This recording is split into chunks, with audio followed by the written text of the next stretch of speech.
పూర్తి వివరాలకు చదవండి రేపటి అక్షర శిల్పం దినపత్రికలో.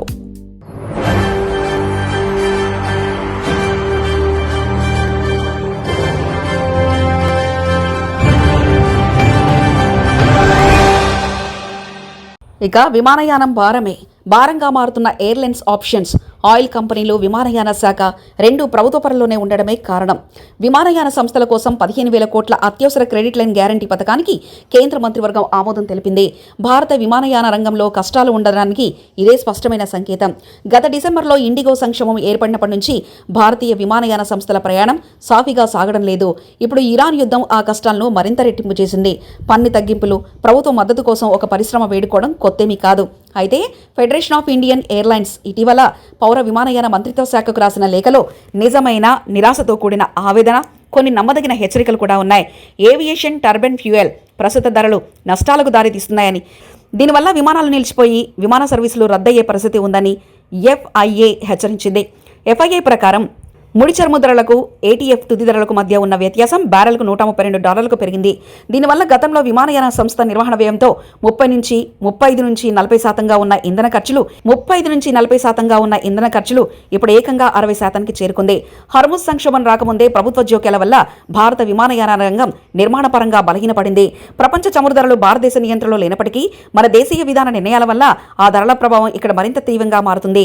మొదటి సమస్య aviation turbine fuel ATF market నిర్మాణంలో ఉంది. భారతదేశంలో విమానాశ్రయంలో ATF సరఫరాను కేవలం 3 ప్రభుత్వ రంగ చమురు సంస్థలు IOL, BPCL, HPCL మాత్రమే నియంత్రిస్తున్నాయి.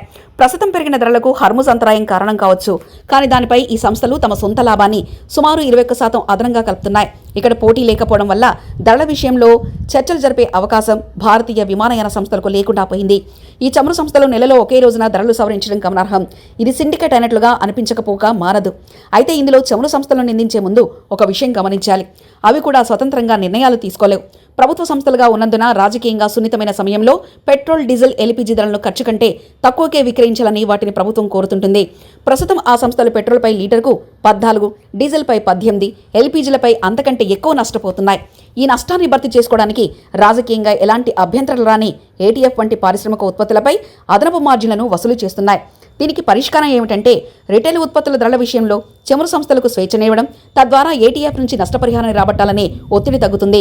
ఇక దీర్ఘకాలికంగా పరిష్కారం ఏమిటంటే ATF సరఫరాలో ప్రైవేట్ సంస్థలను అనుమతించి మార్కెట్లో పోటీని తీసుకురావడం.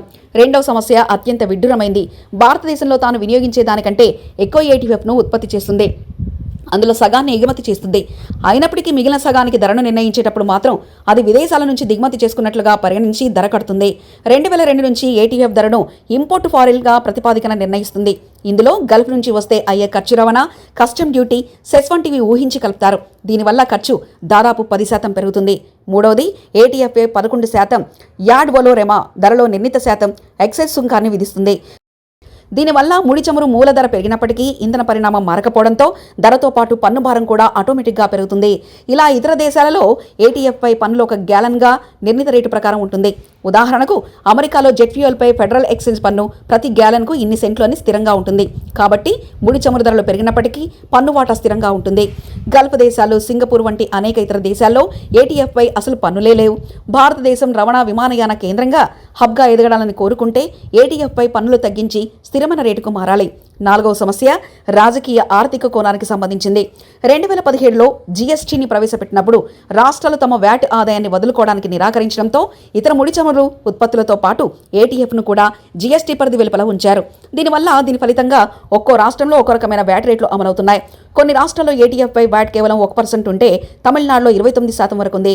ఈ భారీ వ్యత్యాసం విమాన సర్వీసుల ఆర్థిక గమనాన్ని దెబ్బతీస్తుంది. తక్కువ వ్యాట్ ఉన్న రాష్ట్రాల్లోని ఇంధనం నింపుకునేలా విమానయాన సంస్థలను ప్రోత్సహిస్తుంది.